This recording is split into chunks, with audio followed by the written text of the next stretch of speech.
You've probably heard this line before. It's only after you've lost everything that you're free to do anything. And like most people, you misunderstood it. You thought it was about destruction, about losing your life, your money, your people, like somehow everything has to fall apart before you become free. That's not what it means. Not even close.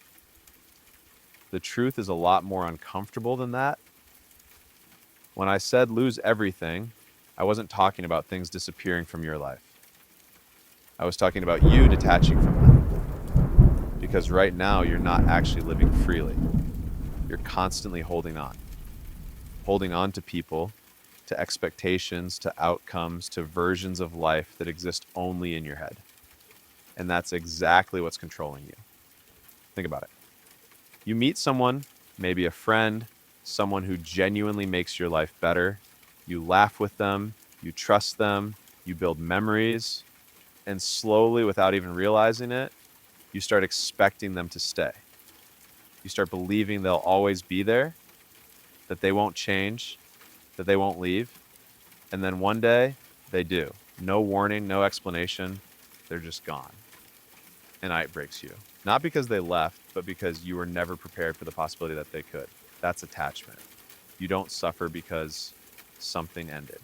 You suffer because you expected it not to. Now imagine something different. Imagine being with someone, enjoying their presence, valuing them, but at the same time, understanding that they are not permanent, that they can leave, that things can change. And if it happens, it won't destroy you. You'll feel it, sure, but you won't collapse under it. You'll be okay with them, and you'll be okay without them. That's what losing everything actually means. It means nothing owns you anymore. Because the reality is, everything you have right now is temporary. People change, situations shift, life moves forward whether you're ready or not. And if your peace depends on things staying exactly the way they are, then you're always going to be anxious, always afraid, always one step away from breaking. Most of your pain doesn't come from reality, it comes from expectation. You expect people to stay the same. You expect moments to last. You expect life to follow your plan. And when it doesn't, you take it personally, like something went wrong, like something was taken from you, but nothing was ever guaranteed in the first place. That's the part people don't want to accept.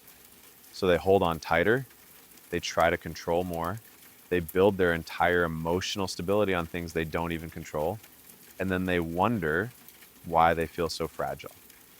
The shift happens when you start seeing things for what they are, temporary. Not in a negative way, but in an honest way.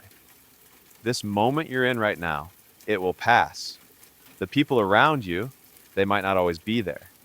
The way your life feels today, it won't stay like this forever. And once you truly understand that, you stop clinging so hard. You stop trying to freeze moments in place. You start experiencing things without the constant fear of losing them. You enjoy people without needing them to stay forever. You live your life without constantly thinking about what could go wrong next.